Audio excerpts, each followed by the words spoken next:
Hey everybody, it's Jason Blaha here, and today I want to chat with you guys a little bit about a topic that maybe I sound like a broken record on, but based upon the questions I get on social media, both YouTube and my other platforms, apparently a lot of people aren't getting it, and so we probably do need to make videos on this. And this is this idea when people always say, what's the best exercise for X, Y, or Z muscle?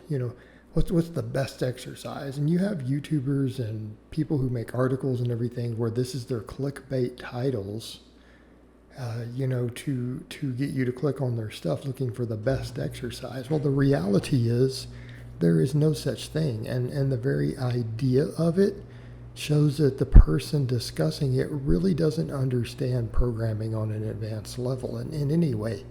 In other words, there is no best exercise.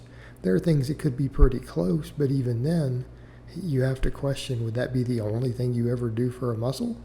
I mean, realistically, if you look at the real world and you look at the research, you'll get people like, oh, well, all you need to ever do is this to make these muscles grow. And it's like, no, not really. It's not really true. It really isn't. It doesn't mean some people haven't got good development doing that, but they're by far and large the minority. In the real world, usually the people with the most muscle mass usually do multiple exercises.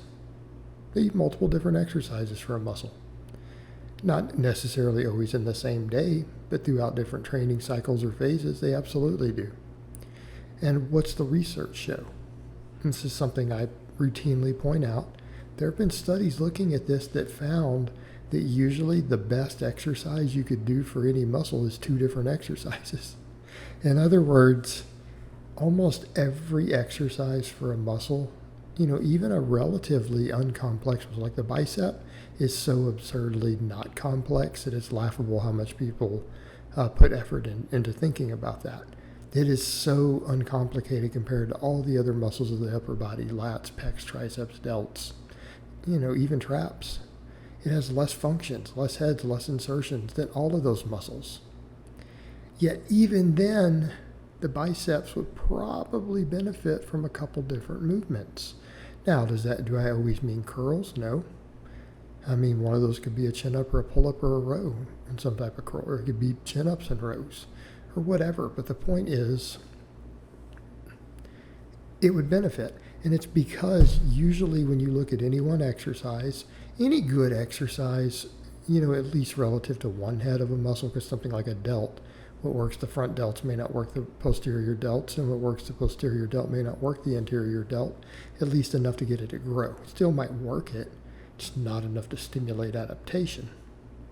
All right, but that aside, almost every exercise probably gets a good chunk of the fibers, the majority of them, but there's always going to be some muscle fibers or regions of a muscle that are slightly understimulated on an exercise.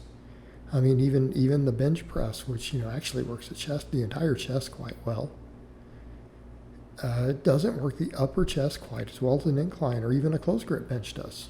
That's what the data shows. So accordingly, it would make sense that you would want a couple different movements. Now, in many cases, entire heads of a muscle can be very thoroughly worked by a bigger exercise. And in other words, you may not need to do a lot of posterior deltoid work if you're doing pull-ups and lateral raises, for example.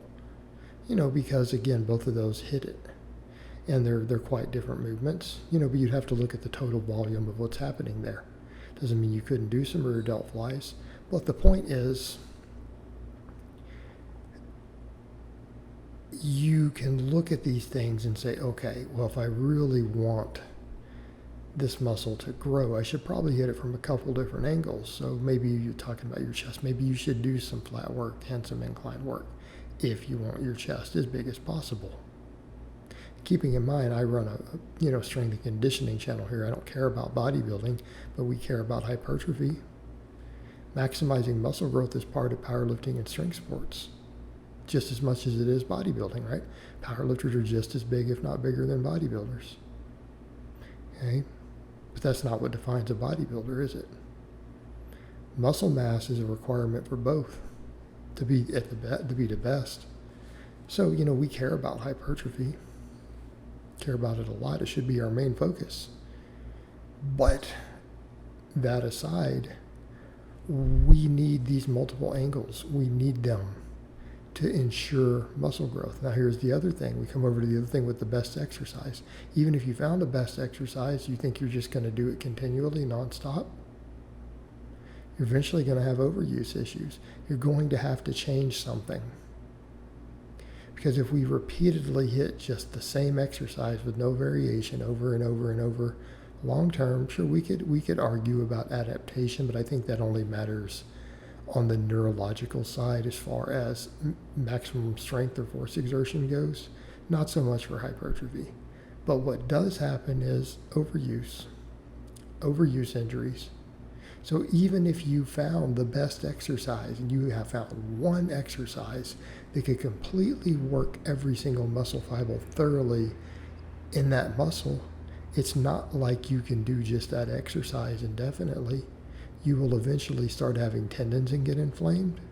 You're going to start hurting. You may eventually rupture one of those tendons or rip something. It might even require surgery as a result of that. Overuse is the number one cause of weight room injuries. Not lifting heavy, not bad form. And I'm not saying these things don't contribute. Bad form can contribute. But it is overuse. It's just that overuse can happen faster with bad form. It's overuse. That's what causes injuries. That's what the data says. Okay? In lifters and athletes. Not just the people who don't have any size. I'm talking about even serious lifters. Serious bodybuilders. Okay? It's overuse that gets you.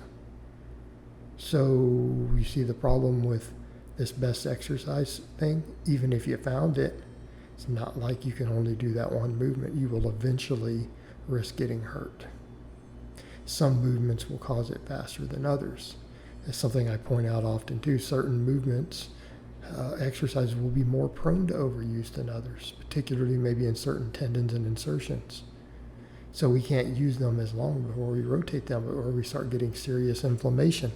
So people need to really, really stop thinking of, I'm looking for the best exercise. Why don't you just come up with 3 or 4 or 5 really, really good exercises for a muscle and maybe do 2 of them a week and then rotate them.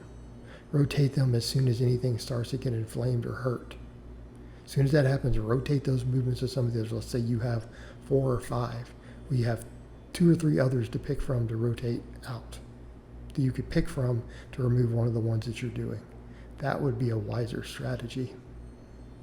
All right, guys, but that's really all I have to say on that today. I hope it's been informative, and I'll talk to you guys next time.